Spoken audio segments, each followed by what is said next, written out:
Isang transit safety inspector ang nakatuklas ng nakakamatay na sikreto. 500,000 pasahero araw-araw ang nasa panganib. Ang subway tracks ay sira na, ang brake systems ay bumabagsak na. Pero ang management ay nagtago ng totoo. Ginawa nilang mukhang safe ang lahat sa papel. Ayaw nilang gumastos ng 50 milyong piso para sa repairs. Nang insistir niyang isara ang mga dangerous lines, nag-alok sila ng deal.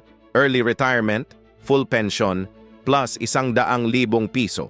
Ang kapalit, pabayaan lang ang operasyon ng 6 na buwan. Kinumputin niya ang posibilidad ng aksidente. Daan-daang buhay ang maaaring mawala.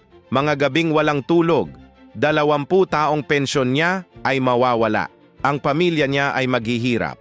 Pero ginawa niya ang tama. Pinigil niya ang subway operations. 1 linggo lang pagkatapos, nangyari ang derailment sa test run.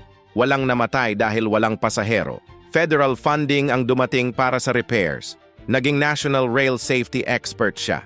Isang desisyon ang nagbago sa lahat. Hindi dahil binigyan siya ng reward ng mundo, kundi dahil binigyan niya ang sarili ng dangal.